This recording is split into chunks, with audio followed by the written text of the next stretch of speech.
Hello दोस्तों। मुझे उम्मीद है कि आप सभी अच्छे होंगे।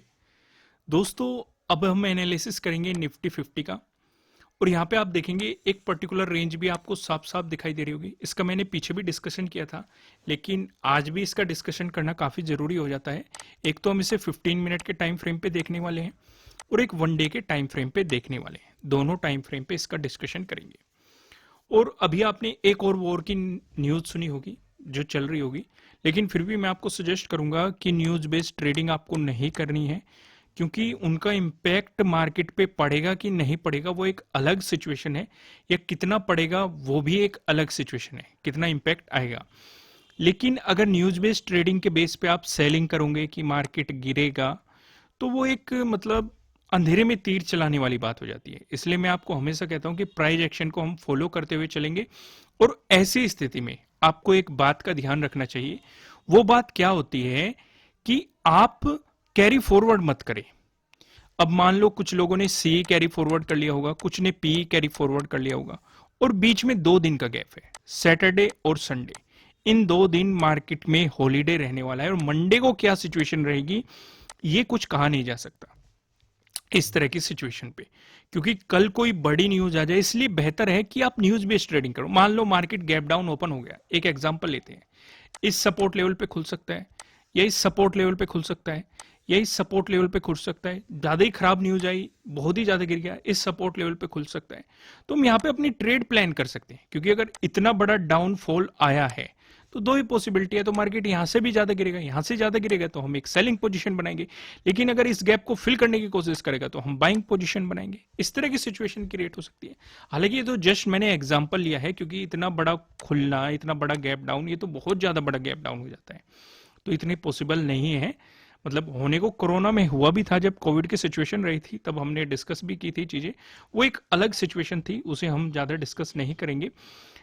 अभी आप जो भी करना है, कहने का पर्पज ये है, प्राइस एक्शन के अकॉर्डिंग करना है, प्रॉपर सपोर्ट और रेजिस्टेंस के अकॉर्डिंग करना है। इसलिए सारी चीजों को ध्यान से समझ लो। जो सबसे पहले हम डिस्कशन करते हैं, मैं आपको 15 मिनट के टाइम फ्रेम पे इस रेंज पे लेके चलता हूं। इस रेंज पे पर्टिकुलर मार्केट हमें एक रेंज में दिखाई दे रहा है। काफी चीजें यहां पे क्लियर है। पहली जो चीज क्लियर है, रेंज का क्लियर है। दूसरी जो चीज क्लियर है, रेजिस्टेंस का क्लियर है। तीसरी चीज जो क्लियर है, सपोर्ट का क्लियर है। और साथ ही साथ अगर रेजिस्टेंस का ब्रेकआउट मिला, यहां पे भी एक बाइंग अपॉर्चुनिटी क्रिएट हो सकती है। अगर सपोर्ट लेवल का ब्रेकडाउन मिला, यहां पे एक सेलिंग अपॉर्चुनिटी क्रिएट हो सकती है। क्योंकि आप देखेंगे ये एक सपोर्ट ले रहा है मार्केट, तो आप इसे सपोर्ट लाइन कह सकते हैं। यहां पे मार्केट रेजिस्टेंस की तरह एक्ट कर रहा है, तो आप इसे एक रेजिस्टेंस लाइन कह के चल सकते हैं। यहां तक चीजें क्लियर है। अब रेंज का हमें पता है, रेंज हमारी किस तरीके से हेल्प करेगी। मान लो बार बार मार्केट यहां पे सपोर्ट ले रहा है, एक एग्जांपल लो, पॉसिबिलिटी है सपोर्ट लेके बाउंस चला जाता है, तो यहां से हमें एक बाइंग अपॉर्चुनिटी क्रिएट हो सकती है। रिस्क ले सकते हैं हम, क्योंकि बाइंग पोजीशन बनाएंगे, स्टॉप लॉस उसके नीचे का लगा लो। अगर हम गलत साबित होते हैं तो हमारा एसएल हिट हो जाएगा, और कोई बात नहीं, हम एसएल को एक्सेप्ट करेंगे। अगर प्राइस नीचे सस्टेन किया तो हम दोबारा से सेलिंग पोजीशन लेके चल सकते हैं। या फिर मान लो आपने यहाँ पे बाइंग पोजीशन बनाई, मार्केट आपके अकॉर्डिंग चला, तो आपको पता है जब रेजिस्टेंस लाइन पे टच करेगा तो यहाँ पे अपना प्रॉफिट बुक कर लो। या मार्केट रेजिस्टेंस लाइन के नजदीक है, यहां से मार्केट में अगर आपको डाउनफॉल दिखाई दे रहा है तो सेलिंग पोजीशन बना लो, सपोर्ट लाइन पे प्रॉफिट बुक कर लो। ये चीजें मैंने आपको पहले भी समझाई है। अब यही सेम चीज एक बड़े टाइम फ्रेम पे लेके चलते हैं, क्योंकि सिर्फ ये बात हमारी इतने दिनों की नहीं है कि 17 से ही है, 18 से ही है। ये काफी बड़ा एक जो सिचुएशन दिखाई दे रही है, ये मैंने आपके साथ पहले भी डिस्कस की है। जो प्रीवियस वीडियोस देख रहे हैं उन्हें इन सारी बातों का पता होगा। यहाँ पे मैंने टाइम फ्रेम चेंज कर दिया, वन डे का टाइम फ्रेम सिलेक्ट कर लिया। आप इस पूरी रेंज को बहुत ही अच्छे तरीके से देख पाएंगे। प्रॉपर बहुत ही बेहतरीन आपको प्रॉपर सपोर्ट लाइन दिखाई दे रही है, प्रॉपर रेजिस्टेंस लाइन दिखाई दे रही है, और एक पर्टिकुलर रेंज दिखाई दे रही है। हमें इससे प्रॉफिट बहुत बना है, और आप लोगों ने बनाया भी होगा। यहां पे भी मैंने आपके साथ डिस्कस की थी ये, कि इसी रेजिस्टेंस लाइन को टच करके मार्केट नीचे आया है। यहां पे भी डिस्कस की थी, इसी रेजिस्टेंस, सेम ही रेजिस्टेंस लाइन को टच करके मार्केट नीचे आया था। और यहां पे भी देखो सेम ही सपोर्ट लाइन पे सपोर्ट लेके मार्केट ऊपर गया, और आज भी आपको इसी सपोर्ट लाइन पे सपोर्ट दिखाई दे रहा है। देखो, इसलिए मैं कहता हूं कि अलग अलग टैब में जो भी आपको पैटर्न्स दिखाए जाते हैं उन्हें ड्रॉ करके रख लिया करो। ये आपकी प्रॉफिट बुकिंग में भी मदद करेंगे, नई एंट्री लेने में भी मदद करेंगे। वीडियो की शुरुआत में ही मैंने आपको सारी चीजें समझा दी, रेंज के बारे में समझाया, सपोर्ट के बारे में समझाया, रेजिस्टेंस के बारे में समझाया, ब्रेकआउट के बारे में समझाया, ब्रेकडाउन के बारे में समझाया, कहां पे प्रॉफिट बुक करना है, सारी चीजें मैंने समझाई। तो ये काफी हेल्प करती है। इवन चलो आप इसके अकॉर्डिंग ट्रेड नहीं करते, उसे भी साइड रख दो, आपकी कोई भी अपनी पर्सनल स्ट्रेटजी हो, इससे क्रॉस चेक कर लो कि आपकी स्ट्रेटजी आपको क्या कह रही है, यहां से आपको क्या सिग्नल मिल रहा है। अगर आपको दोनों ही तरफ से एक पॉजिटिव सिग्नल मिल रहा है तो आप ट्रेड ले सकते हैं, लेकिन एक पॉजिटिव सिग्नल दे रही है, एक नेगेटिव सिग्नल दे रहे हैं, तो आप ट्रेड को अवॉइड कर सकते हैं। चीजें क्लियर है कि नहीं जो मैं आपको समझाना चाह रहा हूं? तो आप इसे भी अच्छे तरीके से समझ गए होंगे। यहां पे ज्यादा टाइम नहीं लगाते क्योंकि ये चीज मैंने पहले भी डिस्कस की है और 15 मिनट के टाइम फ्रेम पे मैं आपके साथ डिस्कस कर चुका हूं। अभी मैं आपको सीधा लेके चलता हूं प्राइस एक्शन के अकॉर्डिंग सपोर्ट और रेजिस्टेंस पे। मैं फिर से उम्मीद करता हूं कि आज कोई ऐसा कमेंट नहीं आएगा कि सर मैंने पी कैरी फॉरवर्ड कर रखा है क्या होगा, सर मैंने सी कैरी फॉरवर्ड कर रखा है क्या होगा। क्योंकि जब तक वॉर की सिचुएशन है, अभी तो पहले तो एक बड़ी वॉर चलती हुई आ रही थी, एक और एक दो दिन के अंदर कुछ नई वॉर चली है, मैं नाम नहीं ले रहा क्योंकि मैं मतलब उस चीज को बढ़ावा नहीं दे रहा। तो वो भी कुछ ना कुछ इंपैक्ट डालेगी, पर इसका मतलब गलत सिग्नल नहीं होता कि आप यहां पे सेलिंग पोजीशन बना के बैठ जाओ मार्केट में कि मार्केट गिरेगा। क्योंकि हमारा मार्केट इतना ज्यादा इंपैक्ट नहीं हुआ है, हालांकि बाहर के मार्केट इंपैक्ट हुए हैं, लेकिन हमारे पे इतना ज्यादा इंपैक्ट नहीं आया है अगर आप इस चीज को ध्यान से समझेंगे तो। क्योंकि कहीं ना कहीं हाई के नजदीक ही है हमारा मार्केट। इस चीज को ध्यान रखते हुए आपको चलना है, इस चीज को समझते हुए चलना है। तो हम यहाँ पे क्या देख रहे हैं, पहली सिचुएशन डिस्कस करेंगे।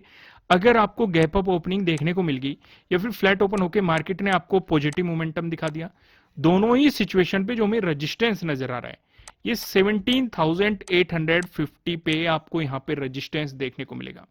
आज भी यानी कि 28 को भी मार्केट इसी रेजिस्टेंस जोन में जाके आपको रेजिस्टेंस दिखाया है और वहीं से ही आपको एक नेगेटिव मोमेंटम मार्केट में देखने को मिला है।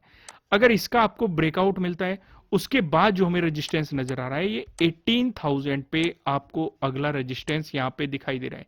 इस चीज को भी आपको ध्यान रखते हुए चलना है। 18,000 काफी इंपॉर्टेंट लेवल है। उससे पहले मैंने आपको बताया था 17,800, लेकिन आज के दिन मार्केट ने 17,800 पे रेजिस्टेंस की तरह एक्ट किया, फिर इसका ब्रेकआउट दिया, फिर यहाँ पे सपोर्ट की तरह एक्ट किया, लेकिन प्राइस ऊपर ज्यादा देर तक सस्टेन नहीं कर पाया। फिर से मार्केट वहीं पे रेजिस्टेंस की तरह एक्ट करता हुआ, अगर आप क्लोजिंग भी देखेंगे तो 17,800 के पास ही मार्केट ने क्लोजिंग दी है, इसी जोन की एज ए रेजिस्टेंस रेस्पेक्ट करता हुआ चल रहा है। अब अगर इसका ब्रेकआउट दे देता है तो फिर आपको ध्यान रखना है 18,000 आपका अगला रेजिस्टेंस जोन रहेगा। लेकिन उससे पहले मार्केट को जो 28 का डे हाई बन रहा है यानी कि 17,850, इसका भी ब्रेकआउट देना पड़ेगा, क्योंकि अगर इसका ब्रेकआउट दे देता है अच्छे खासे वॉल्यूम के साथ तो आपके लिए यहाँ पे डे हाई के ब्रेकआउट वाली स्ट्रेटेजी काम करती हुई दिखाई देगी। अब यहाँ पे हम अपना दूसरा डिस्कशन करते हैं। अगर आपको गैप डाउन ओपनिंग देखने को मिलती है, फिर फ्लैट ओपन होकर मार्केट आपको नेगेटिव मोमेंटम दिखाता है, दोनों ही सिचुएशन पे जो हमें सपोर्ट नजर आ रहा है 17,700 पे आपको यहाँ पे एक सपोर्ट देखने को मिल रहा है। अब यहाँ पे आप ध्यान देंगे, पहले मार्केट ने सपोर्ट दिखाया, 27 की बात करेंगे तो, फिर इसका ब्रेकडाउन देके मार्केट ने यहाँ पे रेजिस्टेंस दिखाया। उससे पहले जाएंगे, सेम ही सिचुएशन रही है, पहले आपको सपोर्ट देखने को मिला। इवन अगर आप 24 की भी बात करोगे यानी कि मुहूर्त ट्रेडिंग वाले दिन की भी बात करोगे तो मार्केट इसी जोन में सपोर्ट लेके बाउंस हुआ है, और फिर 25 को भी इसी जोन में आपको सपोर्ट दिखाया और ब्रेकडाउन देने के बाद मार्केट ने यहाँ पे रेजिस्टेंस की तरह भी एक्ट किया है। तो हम जानते हैं इसने यहाँ पे एक इंपॉर्टेंट रेजिस्टेंस के रूप में रोल प्ले किया है 25 को भी और 27 को भी, और 24 को सपोर्ट के रूप में एक रोल प्ले किया है। हम इस बात को जानते हैं, सपोर्ट लेवल था, ब्रेकडाउन मिल गया, रेजिस्टेंस में बदल गया, फिर से ब्रेकआउट मिल गया, फिर से सपोर्ट लेवल में बदल गया। क्लियर है? अगर मार्केट वापस आया तो एज ए सपोर्ट ये लेवल आपके लिए रेस्पेक्ट करता हुआ नजर आएगा। अगर इसका ब्रेकडाउन मिलता है, अगला सपोर्ट 17,600 पे नजर आ रहा है। यहाँ पे आप देखेंगे 21 को पहले मार्केट ने सपोर्ट लिया, फिर इसका ब्रेकडाउन दिया, फिर यहाँ पे मार्केट रेजिस्टेंस की तरह एक्ट करता हुआ नजर आया। 19 को आप देखेंगे, 19 को पहले रेजिस्टेंस की तरह एक्ट किया। इवन 20 को भी आप देखेंगे इसी रेजिस्टेंस जोन के आसपास मार्केट ने क्लोजिंग दी है। तो यहाँ पे तो हमने प्राइस एक्शन के अकॉर्डिंग सपोर्ट और रेजिस्टेंस को समझ लिया। आप अच्छे तरीके से क्लियर हो चुके होंगे कि चाहे सिचुएशन कोई भी रहे, गैप अप की रहे या गैप डाउन की रहे या पॉजिटिव मोमेंटम रहे या नेगेटिव मोमेंटम रहे, पहले हम मार्केट को ऑब्जर्व करेंगे, देखेंगे किस डायरेक्शन में बैठ रहा है और उसी के अकॉर्डिंग हमें सपोर्ट रेजिस्टेंस का पता है, उसी के अकॉर्डिंग हम अपनी पोजिशंस मार्केट में लेना शुरू कर देंगे। अब यहाँ पे डिस्कस कर लेते हैं नो ट्रेडिंग जोन को। यहाँ पे आप देखेंगे आपको दो रेड लाइन दिखाई दे रही है। नीचे लेवल लाइन की बात करें 17,749, ऊपर लेवल लाइन की बात करें 17,838, जो कि आप देखेंगे 28 का, यानी कि आज का डे हाई भी है। जब तक मार्केट आपको इस जोन में दिखाई देता है, आपको मार्केट में कोई भी पोजीशन नहीं बनानी चाहिए, आपको मार्केट को जस्ट ऑब्जर्व करना है। अगर मिलता है आपको इसका ब्रेकआउट, प्राइस ऊपर सस्टेन करता है, तो आपको मिल सकती है बाइंग अपॉर्चुनिटीज। इस केस में आपको ध्यान ये रखना है, आपको 24, 25, 27 और 28 इतने दिनों के डे हाई का ब्रेकआउट मिलेगा। हालांकि 27 के डे हाई का तो ब्रेकआउट आपको पहले ही मिल रहा है। मेन फोकस करूंगे, आपको 24 का भी ब्रेकआउट पहले ही मिल रहा है, 27 का भी मिल रहा है, तो 25 का मान लो, एक तो 25 का आपको ब्रेकआउट मिल जाएगा और एक 28 का डे हाई का आपको ब्रेकआउट मिल जाएगा। तो आपके लिए यहाँ पे डे हाई के ब्रेकआउट वाली स्ट्रेटेजी काम करेगी। अगर आपने वो स्ट्रेटेजी नहीं देखी है, मैंने दोनों पे वीडियो प्रोवाइड की है, डे हाई के ब्रेकआउट वाली स्ट्रेटेजी पे भी और डे लो के ब्रेकडाउन वाली स्ट्रेटेजी पे भी। दोनों के लिंक आपको नीचे डिस्क्रिप्शन में मिल जाएंगे, जाइए और डिटेल में समझिए। वहीं पे अगर मिलता है आपको इसका ब्रेकडाउन, प्राइस नीचे सस्टेन करता है, तो आपको मिल सकती है सेलिंग अपॉर्चुनिटीज। अब ऊपर की तरफ क्या लेवल रहेंगे, नीचे की तरफ क्या लेवल रहेंगे, इनका डिस्कशन हम पिवट पॉइंट की मदद से कर लेते हैं। अगर आपको निफ्टी 50 में एक पॉजिटिव मोमेंटम देखने के लिए मिला, ऐसी स्थिति में जो हमें पहला रेजिस्टेंस नजर आ रहा है 17,804 पे नजर आ रहा है। अगर आप ध्यान देंगे कौन सा जोन है, 17,800 वाला जोन है, जो कि काफी इंपॉर्टेंट जोन है। पिवट पॉइंट भी हमें बता रहा है कि 17,800 एक काफी इंपॉर्टेंट रेजिस्टेंस जोन आपके लिए होने वाला है। अगर इसका ब्रेकआउट मिलता है, फिर आप देंगे 17,854, ये कहीं ना कहीं 28 के डे हाई के पास है। देखो पिवट पॉइंट भी आपको सेम ही इंडिकेशन दे रहा है। इन चीजों को इसी तरीके से तो कंबाइन किया जाता है कि कहां पे प्राइस एक्शन के अकॉर्डिंग हमें कहां पे कौन सी सिचुएशन दिखाई दे रही है, डे हाई क्या बता रहा है, डे लो क्या बता रहा है, डे क्लोजिंग क्या बता रहा है, पिवट पॉइंट क्या बता रहा है। इन सारी चीजों को कंबाइन कर दो, आपको रिजल्ट मिल जाएंगे। ऑप्शन चेन क्या बता रही है, ऑप्शन चेन भी अभी हम डिस्कस करेंगे। अगर आपको इसका भी ब्रेकआउट मिला, अगला रेजिस्टेंस हमें 17,876 पे नजर आ रहा है। वहीं बात करें अगर आपको निफ्टी 50 में एक नेगेटिव मोमेंटम देखने के लिए मिला, ऐसी स्थिति में जो हमें पहला सपोर्ट नजर आ रहा है 17,725 पे नजर आ रहा है। अगर इसका ब्रेकडाउन मिलता है, जो दूसरा सपोर्ट नजर आ रहा है, दूसरा सपोर्ट बताने से पहले मैं आपको बता दूं, ये किसी भी तरह का ना तो कोई बाय रिकमेंडेशन है, ना ही कोई सेलिंग रिकमेंडेशन है। ये जस्ट एजुकेशनल पर्पज से बनाई गई एनालिसिस वीडियो है। इन्वेस्ट करने से पहले आपको अपनी रिसर्च करनी है, अपने इन्वेस्टर की सलाह लेनी है, क्योंकि प्रॉफिट भी आपका होने वाला है, लॉस की जिम्मेदारी भी आपको अपने आप लेनी है। जो यहाँ पे हमें सेकंड सपोर्ट नजर आ रहा है, ये 17,675 पे नजर आ रहा है। अगर इसका ब्रेकडाउन मिलता है, जो हमें तीसरा सपोर्ट नजर आ रहा है 17,645 पे, आपको यहाँ पे तीसरा सपोर्ट देखने के लिए मिल रहा है। अब एक नजर हम डाल देते हैं ऑप्शन चेन पे।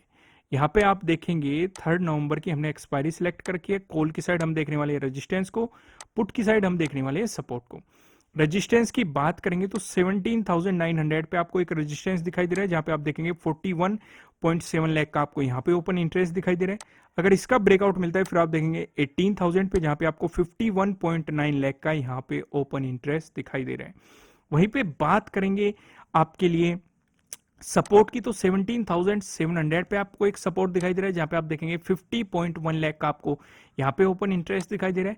अगर इसका ब्रेकडाउन मिला, तो आप देखेंगे 17,600 पे, जहां पे आपको 43.2 लाख का यहाँ पे ओपन इंटरेस्ट दिखाई दे रहा है। दोस्तों इस वीडियो को लाइक कीजिएगा, चैनल पे नए हो तो चैनल को सब्सक्राइब कीजिएगा, बेल आइकन प्रेस कीजिएगा, जिससे आपको आने वाली वीडियोस के नोटिफिकेशन मिल सकेंगे। कमेंट करके मुझे बताएगा कि आपको एनालिसिस कैसे लग रहे हैं, आपके लिए कितने हेल्पफुल है। फिर मिलेंगे किसी नेक्स्ट वीडियो में किसी अच्छे कंटेंट के साथ। Thank you.